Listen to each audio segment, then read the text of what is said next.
Prophétie sur les événements et décisions de l'après-Covid-19. Je suis votre serviteur, le prophète Koné Eli, de l'église évangélique Philadelphie, en abrégé EEP, appelé initialement Ministère de l'église biblique de l'évangile de Christ, MEBEC, dont le siège central se trouve à Abidjan, avec plusieurs assemblées locales à l'intérieur du pays. Quand on lit Amos chapitre 3, le verset 2 à 8, nous voyons que le Seigneur dit que le prophète, Dieu lui donne des révélations.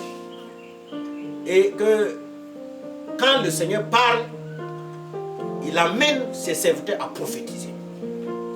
Et le Covid-19, cette maladie à coronavirus, ce fléau, est un message que le Seigneur donne au monde entier. C'est pour cela que les vrais prophètes, poussés par le Saint-Esprit, parlent. Avant de parler des événements et des décisions de l'après-Covid,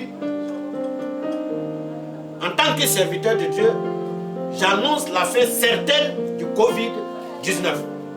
Selon 1 Roi chapitre 18, le verset 41 à 45, il y a des signes qui montrent que cette parole, la fin du Covid-19 est certaine et il n'y a pas de doute. Parce que lorsque le prophète Élie le Tishbite a annoncé que la pluie allait revenir, il y a eu des signes, un petit signe que Dieu a donné au prophète et à son serviteur pour qu'ils se rendent compte et les choses se sont accélérées.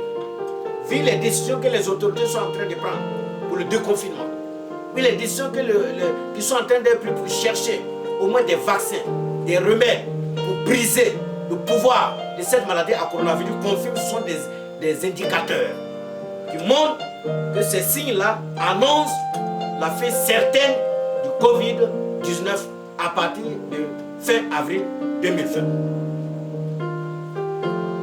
Quelle est la vision prophétique de l'après-Covid-19?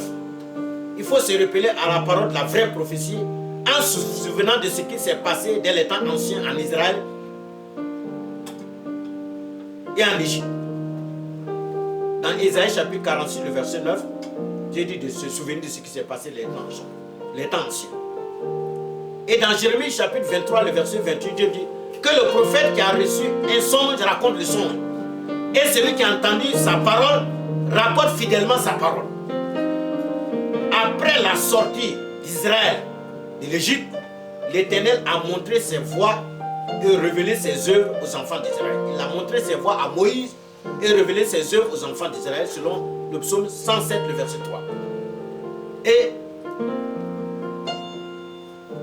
dans Osée chapitre 12, le verset 14, il est écrit que par un prophète, l'Éternel fit monter Israël hors d'Égypte. Par un prophète, Israël fut gardé. Dieu tient à la préservation de son peuple. Retenez que les auteurs de l'esclavage d'Israël en Égypte ont continué à les poursuivre même quand ils sont sortis du pays d'Égypte. Selon Exode chapitre 14, le verset 4, Exode chapitre 15, le verset 9. Il n'y a rien de nouveau sous le soleil. Ces choses qui sont annoncées là indiquent que après même la délivrance de cet esclavage, occasionné par le Covid-19, il y aura d'autres choses, des événements majeurs qui vont paraître et des décisions nouvelles qui vont être prises.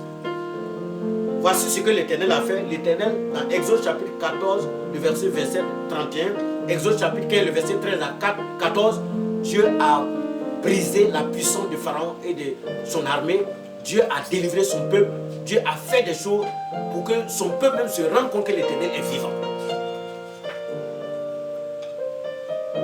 L'annonce des deux événements majeurs après le Covid-19. Par le sondage des choses par l'Esprit de Dieu, le premier événement,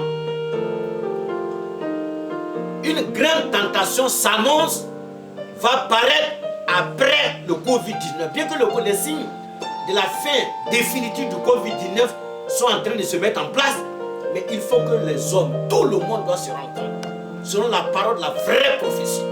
En tant que serviteur de Dieu, appelé pour être prophète, une grande tentation s'annonce. Pour mieux dominer les nations, le monde entier va être éprouvé par une autre grande tentation nouvelle, toutes les nations. Et la cible de cette tentation, la cible du diable sera le peuple de Dieu, mais le Seigneur l'Éternel va venger son peuple le délivrer et le garder. Quand nous nous souvenons de ce qui s'est passé en Égypte avec Israël à sa sortie de l'Égypte. Apocalypse chapitre 12, le verset 12 à 18. Lisons rapidement, vous allez vous rendre compte effectivement que des choses se préparent. Apocalypse chapitre 12, le verset 12 à 18. On va lire le verset 17. Et le dragon fut irrité contre la femme, et il s'en a fait la guerre au reste de sa postérité, à ceux qui gardent les commandements de Dieu et qui ont le témoignage de Jésus. Et il se tait sur le sable et la mer. Quand on lit le psaume chapitre 2, le verset 1 à 5, l'ennemi, le diable, le prince de ce monde, a un objectif, a une cible, le peuple de Dieu, les vrais croyants, ceux qui ont le témoignage de Jésus. Le premier avènement, le premier événement du moment majeur après le Covid-19, c'est une grande tentation qui arrive. Mais après donc le Covid-19, tout doit s'attendre à cette grande tentation dans toutes les nations. Le deuxième événement, c'est une manifestation plus glorieuse de l'esprit de la vraie prophétie dans l'église du Dieu vivant sur toute la surface de la terre. Une manifestation plus glorieuse de l'esprit de la vraie prophétie. Le Seigneur va permettre cela pour la bonne marche et la préservation de son peuple. Parce que vu la grande tentation qui arrive, le Seigneur aussi, il est sage. Il va donc équiper son peuple. Il va le conduire avec l'esprit de la prophétie pour que le peuple, Dieu dit que quand il y a une tentation, lui donne le moyen de s'en sortir. Dans la vie donc des saints ou dans l'église du Dieu vivant, l'esprit de la vraie prophétie va se manifester après le Covid-19. Lorsque la tentation, pour contrer la tentation, pour délivrer son peuple, le garder contre cette tentation, comme il l'a fait en Égypte, après la sortie d'Égypte, devant la mer Rouge, Dieu n'a pas laissé l'ennemi venir détruire son peuple. Dieu va conduire et garder efficacement son peuple. Selon Osée chapitre 12, le verset 14. Le cas de Moïse, le cas du prophète Élie et Élisée, avec le manteau du prophète, ils ont frayé le Jourdain. Le prophète Ésaïe a également reçu des signes. L'annonce prophétique de deux sortes de décisions. Parce qu'après les événements majeurs, il y a deux décisions importantes qui vont être prises. Après le Covid-19. Première sorte de décision. Il y aura des nouvelles décisions pour la gestion des nations. Que le prince de ce monde, Satan, va mettre en place. Pour la gestion des nations par Satan, le prince de ce monde et ses agents. La parole, la vraie prophétie, en la sondant, en sondant les choses par l'Esprit de Dieu, après le Covid-19, il y aura des nouvelles décisions que Satan va permettre avec ses agents pour chercher à gérer les nations, puisqu'il est le prince de ce monde. Ce fléau, le Covid-19, est une arme satanique ou un projet unique qui va aboutir à des décisions qui vont impacter la gestion de toutes les nations. Voyez-vous même l'ampleur de ce fléau? Voyez-vous même l'étendue de ce fléau? Voyez-vous même la nuisance et la particularité de ce fléau? Il y a eu des fléaux dans le monde par le passé, mais ce sont des ordres. Mais là, c'est une pandémie telle que nous devons nous poser des questions. Et le Seigneur dit que arrive-t-il un malheur sans que l'Éternel en soit l'auteur? Dieu laisse le malheur venir, mais il vise un objectif. Lui aussi, il prend des dispositions. Après donc le Covid-19, des nouvelles décisions vont être prises par le prince de ce monde, Satan, dans les semaines, dans les mois et les années à venir. Ces décisions visent à profiter des circonstances créées par le Covid-19 dans le monde entier, dans toutes les nations. Concernant l'annonce prophétique des deux sortes de décisions, quelle est la deuxième sorte de décision? Dieu veut préserver et sauver l'Église. Il est sage. Donc Dieu a décidé de donner des nouvelles directives aux saints. L'Église ne pourra plus gérer comme avant.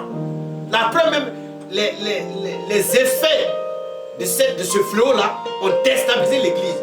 Donc il faut adapter la gestion de l'église, la conduite de l'œuvre, le service divin aux nouvelles circonstances créées par le Covid-19. Il faut que cette sagesse soit justifiée par des œuvres dans la vie des serviteurs de Dieu, dans la vie des servants de Dieu, dans la vie des saints. Directives qui tiendront compte. Quand on lit le psaume 107, le verset 3, lorsque Israël est sorti de l'Égypte par la main de l'Éternel, au travers de son serviteur Moïse, il est écrit, l'Éternel manifesta ses voies à Moïse et ses œuvres aux enfants d'Israël. Des nouvelles directives vont être donc données par le Seigneur, par le Saint-Esprit, pour tenir compte des nouvelles circonstances créées par le Covid-19, pour tenir compte des temps de ces derniers jours qui vont devenir de plus en plus difficiles. Donc il faut plus de sagesse pure pour que le peuple de Dieu puisse mieux vivre, parce que la sagesse fait vivre ceux qui la possèdent. Pour mieux marcher et pour mieux servir le Seigneur, selon Ecclésias chapitre 9, le verset 11. Voilà les événements majeurs et les décisions importantes qui s'annoncent par la grâce de Dieu, selon le sondage des Saintes Écritures par l'Esprit de Dieu, selon le sondage des fleurs, des choses, la parole, la vraie prophétie, et des choses qui se passent dans le monde entier, puisque l'Esprit de Dieu sonde le cœur de Dieu, même la profondeur du cœur de Dieu. Que la grâce, que la paix, que la miséricorde du Seigneur vous soit accordée de la part de Dieu le Père et de la part de notre Sauveur Jésus-Christ au nom de Jésus. Amen.